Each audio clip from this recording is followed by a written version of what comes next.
उसका मकसद क्या है, उसका सबूत क्या है? जी एजेंट एक्स बताइए जरा पाकिस्तानी अवाम को और हिंदुस्तानी अवाम को। जी अस्सलाम वालेकुम।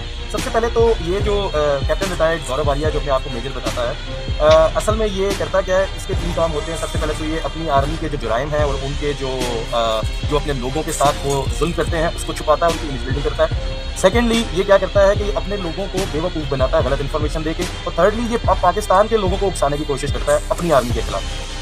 अभी इसने रिसेंटली एक वीडियो बनाई, उस वीडियो के अंदर ये एक इलाका है, एक्चुअली वो दिल्ली शहर का इलाका है, उसके अंदर सेक्टर 37 नोएडा का ये इलाका है, अरुण विहार। तो वहाँ पे जाके ये घर के बाहर खड़ा हो गया। वो कोई इनकी फौजियों की सोसाइटी है, रिटायर्ड वहाँ पे जाके इनके जो फौजी हैं वो रहते हैं। अब वहाँ पे जाके ये घर के बाहर खड़ा होता है और वहाँ पे एक नेम प्लेट ये लगा लेता है और ये कहता है कि ये इनके जो पुराने जो सीडीएस थे, बिपिन रावत जिनको इन्हें कत्ल किया 2 फ्रंट वॉर थी इसकी, जब वो चीज़ गलत हुई, जब उसको 3 फ्रंट वॉर से चपेड़े पड़ गई, तो उसके बाद उसको इंडियन जो वहाँ की वो जो इस्टेब्लिशमेंट थी उसने उसको एलिमिनेट किया। अब ये उसका इमेज बिल्ड कर रहा है और ये दिखा रहा है कि देखें ये कितने आम से घर में जाके रहता है। मगर हकीकत ये है कि पहली तो बात ये है कि वो जो घर जिसके बाद ये नेम प्लेट इन्होंने जाके लगाई, अब इसका फैसला कौन करेगा कि वो घर वाकई उसका है भी, यानी किसी की भी घर के बाहर आप जाके अगर अपनी नेम प्लेट लगा दें तो उससे वो आपका तो नहीं हो जाता। उस घर के अंदर एक कर्नल रह रहा है जिसका इस बंदे के साथ कोई ताल्लुक नहीं। अच्छा चले हम मान लेते हैं एक लम्हे के लिए कि ये घर उसी का है, और बताया कि उसके वालिद जो थे वो लेफ्टिनेंट जनरल रिटायर्ड हुए, उनको ये घर मिला था और बिपिन रावत जो रिटायर्ड होने के बाद यहाँ पे रहना चाहता था। अब अगर हम मान लेते हैं ये घर उसी का है, तो ये घर जो है दिल्ली जो सिटी है, शहर जो है, उसके अंदर तकरीबन इनकी पार्लियामेंट से 20 किलोमीटर के फासले पे है। अब ये याद रखिएगा दिल्ली जो है बहुत पुराना सिटी है, बहुत बड़ा सिटी है, उसकी डेंसिटी जो है वो 60 to 70 किलोमीटर के अंदर है, बाकी शहर का हदूदरबा उसके बाहर है। तो ये उसके 20 किलोमीटर के अंदर ये जगह है जिसके अंदर इनके इसके मुताबिक ये फौजियों ने इनकी ये सोसाइटी बनाई, इसको डेवलप किया और उससे प्रॉफिट खाया और ये छीनी। तो हमने पहले ये देखा कि इसमें प्रॉपर्टी की प्राइस क्या है। रफली जो हमें इनकी वेबसाइट से प्राइसेस मिली, वहाँ पे जो 1 बेड का इनका फ्लैट जो 450 स्क्वायर फीट का है, उसकी भी प्राइस जो है वो तकरीबन इंडियन 7.5 करोड़ रुपए से शुरू होती है। तो ये जो घर इसने दिखाया, ये कम अज कम देखने में लग रहा था कि ये 1.5 से 2 कनाल का घर है, या कनाल का तो लाजमी होगा। तो अगर आप उसके साथ कंपेयर करें तो इंडियन रुपीज में ये तकरीबन 20 से 25 करोड़ के इर्द गिर्द होना चाहिए, या उससे ऊपर नीचे प्लस माइनस हो सकता है। अच्छा, उस घर के अंदर एक जो है वो कर्नल साहब बैठे हुए हैं इनके मुताबिक, और वो जो कर्नल साहब हैं वो कहते हैं कि मैं वैसे ही उनके पास चला गया, मैंने कहा ये जगह आपकी पड़ी हुई है, आपने दे दी। आप देखिए कि बिपिन रावत तो रिटायर होकर वहाँ पे रहना चाहता है, मगर बिपिन रावत का जो भैया है वो कर्नल है, वो भी रिटायर्ड है, वो वहाँ पे नहीं रहता। अच्छा, फिर इसने इमेज बिल्डिंग करने की कोशिश की कि बिपिन रावत की जो बेटी है, देखे जैसा बाप वैसी बेटी।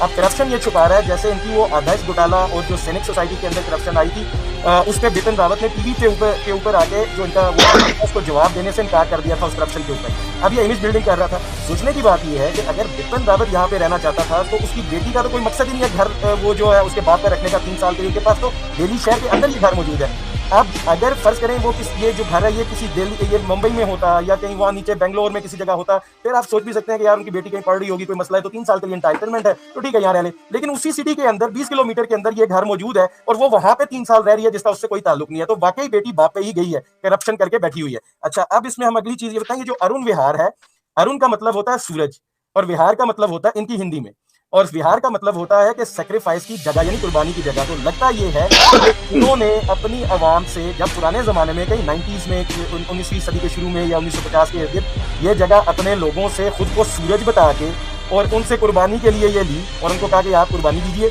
और इसको डेवलप किया। अब इसका जो है वो क्रेडिट इनका वो कर्नल वहाँ पे जो बैठा हुआ है वो लेता है। आप प्लीज़ इसको थोड़ा सा बीच में वो क्लिप चला दीजिएगा तो इससे आपको पता लगेगा। जी बिल्कुल, मैं वो एग्जैक्ट लोकेशन का जो है नाज़रीन को नजर आ रहा होगा कि ये कितनी प्राइम प्रॉपर्टी लोकेशन है, ये आपको समझ आ रही होगी। मुझे ये बताएं एजेंट एक्स कि इसका जो पाकिस्तान के अंदर नेटवर्क है वो इसको यहाँ से लोग बड़े सपोर्ट कर रहे हैं, लोग इसके बारे में बातें करते हैं और इसको खुश करने के लिए कहते हैं कि पाकिस्तान बनना ही नहीं चाहिए था। हालांकि ये अखंड भारत के फॉर्मूले के ऊपर काम कर रहा है, आरएसएस में लेक्चर देता है और पाकिस्तानी वो कहते हैं हमें जरूरत ही नहीं है पाकिस्तान की, आप तो गहरी खामखा में करते हैं। ये जरूरत से ज्यादा सियाना कहाँ बनने की कोशिश करता है और अपने लोगों को जो है इसने अल्ट्रा नेशनलिज्म का जो है दाना फेंकता है और हमारे लोगों को ये मायूसी का दाना फेंकता है। तो इसलिए जो पाकिस्तान में नेटवर्क है इसके ऊपर आपने रिसर्च की तो आपको क्या पता चला? अच्छा, पहले तो जो मैं बात कर रहा था उसको मैं 1 सेकंड में कंप्लीट कर देता हूँ। वहाँ पे हम रिक्वेस्ट करते हैं हमारे जो पड़ोसी हैं इंडियन, जिनको ये बेवकूफ़ बनाता है, कि आप लोग अपने एरिया में ज़रूर जाइए इस अरुण विहार के। वहाँ की जो आपकी म्यूनसिपैलिटी है, जो भी आपकी वो प्रॉपर्टीज़ की जो लैंड रिकॉर्ड वाले होते हैं, उनसे जाके ये पता कीजिए कि ये जो ज़मीन थी इन्होंने आपसे अरुण विहार के नाम पे कैसे हथियाई, इसकी प्राइस जो इन्होंने वो कैसे बढ़ाई। जैसे वो कर्नल साहब कह रहे हैं कि हाँ देखें हमने ये प्राइस बढ़ा दी, यानी मुनाफा हमने खाया, हमने इसको डेवलप किया। तो वो जरूर चेक कीजिएगा अपनी वहाँ जो आपका रिलेटेड ऑफिस है लैंड का। और फिर यहाँ पे जो गोल्फ कोर्सेज बने, यहाँ पे जो कमर्शियल प्लाजे बने, यहाँ पे जो कमर्शियल बहुत सारे आप देखेंगे होटल्स बने और मॉल बने, इनकी कमाई कौन खा रहा है? जाहिर बात है इन्होंने डेवलप किया तो वो इन्हीं का होगा।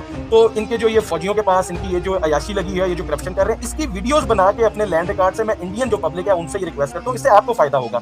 चले हमें मत भेजिए, अपने लिए अपने नॉलेज के लिए जरूर लीजिएगा कि आपके फौजी वहां पे कैसे करप्शन कर रहे हैं। अकॉर्डिंग हमें तो ये डीएचए के ताने देते रहते हैं हर वक्त और फौजी कॉलोनीज के ताने देते रहते हैं, हालांकि रहते वहां पे जो सिविलियन आबादी रहती है वो एक अलग टॉपिक जरूर है कि उसके ऑडिट होना चाहिए, नेशनल वेल्थ उसकी होनी चाहिए, सब कुछ ठीक है, लेकिन हमें ये ताने देते हैं, खुद ये इस तरह की ड्रामेबाजी करते हैं। खैर हमारे पास वक्त की कमी की बायस मैंने आपसे पूछा था कि इनका पाकिस्तानी नेटवर्क के बारे में बताएं।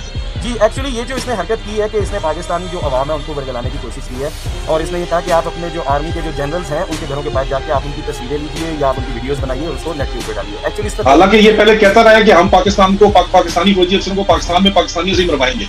एग्जैक्टली तो ये जो है this is an act of terrorism, और उसके साथ साथ ये जासूसी और स्पेनियाद में भी आता है। अब होगा क्या कि फर्ज करें कोई बंदा अगर ये भी करने के लिए जाके कर दे कि यार देखो हमारे लोग तो आम से घरों में रहते हैं, अगर वो प्रूफ करने के लिए ये वीडियो बनाएगा तो होगा क्या कि अभी रिसेंटली आपने देखा कि पाकिस्तान के अंदर जब 2019 में इनको मार पड़ गई पुलवामा में, तो उसके बाद इन्होंने पाकिस्तान आर्मी और इदारों के अंदर भी कुछ लोगों को खरीदने की कोशिश की। तो वहाँ पे मसला ये है कि जब ये जो लोग जो हमारे आम पाकिस्तानी हैं वो ये साबित करने के लिए कि यार हमारे जनरल्स ऐसे नहीं है, अगर उन्होंने वीडियो डाल दी तो उन लोगों को मौका मिल जाएगा जिनके ऊपर इन्होंने पाकिस्तान में इन्वेस्टमेंट की हुई है। जैसे अजीत डोवल ने कहा था हम टीटीपी के ऊपर इन्वेस्टमेंट कर लें, और यहाँ पे ये नवाज शरीफ के ऊपर, और अभी गवर्नमेंट भी उनकी है और ये कहते हैं वो हमारी इन्वेस्टमेंट है, तो फिर उनको एफआईए के जरिए उठाने का कि आपने अपने आर्मी जनरल्स की सीक्रेसी लीक की या आपने इंडियन के कहने के ऊपर ये किया, तो उनको मौका मिल जाएगा। इससे क्या होगा कि अवाम और फौज के अंदर एक दरार आएगी जिससे इनका काम जो है आसान होगा, जिसके लिए ये लगे हुए हैं पाकिस्तान के अंदर करने के लिए। तो असल में उसके पीछे ये थी सारी कहानी। हालांकि जो आपने डीएचए की बात की, अगर आप डीएचए को देखें तो डीएचए इस्लामाबाद तो क्या वो रावलपिंडी के भी एक मज़ाफात में गांव है रबात,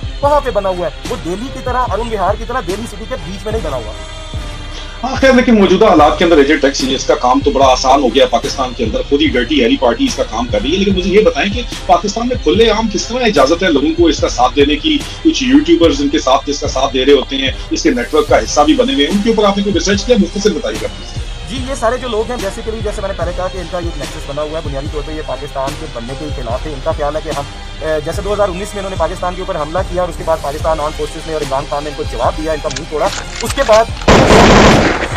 बाद ये हुआ कि वो जो इन्होंने आज़ाद कश्मीर के ऊपर हमला करना था ये वो कर नहीं सके, तो उसकी वजह से अब इन्होंने सोचा कि आवाम और फौज को लड़ाया जाए, और उसके लिए इन्होंने अंदर इदारों में बंदे उनके ऊपर इन्वेस्टमेंट की, और ये सारा जो आपको नजर आता है आवाम को उठा के मारने का, ये बुनियादी तौर पर वो एजेंडा जो है ये इसको फुलफिल कर रहे हैं। अब इसके अंदर इन्होंने एक और भी बात की जो इस वीडियो के एंड में कि हमारी जो आर्मी है उसका मोरालिटी बड़ी अच्छी है। अब इनकी मोरालिटी का आप जरा सुनिएगा कि ये पूरी दुनिया के अंदर वाइफ स्वैपर्स जो है ये मशहूर है, और इनके 1068 केसेस पिछले 3 साल में आए। नेवी की अभी इन्वेस्टिगेशन बहुत ज्यादा चल रही है इनकी। 1068 केसेस, बिल्कुल आपको नजर आ रहा होगा, ये प्रेस रिपोर्ट्स इंडिया की अपनी मेन स्ट्रीम प्रेस रिपोर्ट्स हैं, ये हम अपने पास से कुछ भी नहीं कह रहे हैं अजीज आज़मान।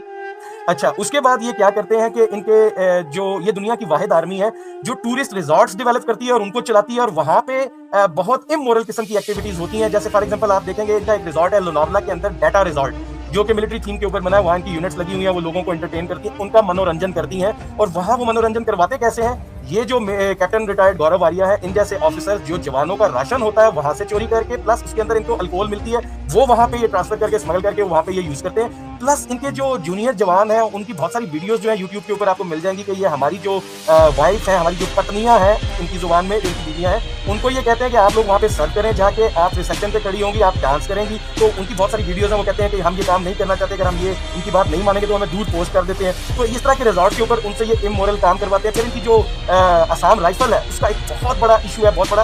उन्होंने अपनी हिंदुस्तानी जो इनकी जो बहनें हैं उनके रेप किए, वो नंगे उन्होंने परेड किए इनके खिलाफ, वो भी आप दिखा सकते हैं कि इनके वो एहतजाज उनके जो है वो नंगे परेड करते हुए उन्होंने बैनर्स उठाए इंडियन आर्मी। और जो कश्मीर में ये करते हैं वो तो आपके सामने। और बाकी मैं ये भी यहाँ पे ये कहना चाहता हूँ इंडियन जो पब्लिक है उससे कि जब आपकी किसी भी सिटी में कोई रेप होता है तो फौरन से पहले रिकॉर्ड चेक कीजिए कि वहाँ पे आपका नया फौजी कौन सा है, और उसकी इन्फॉर्मेशन इकट्ठी कीजिए, आपको आपका रेपिस्ट मिल जाएगा।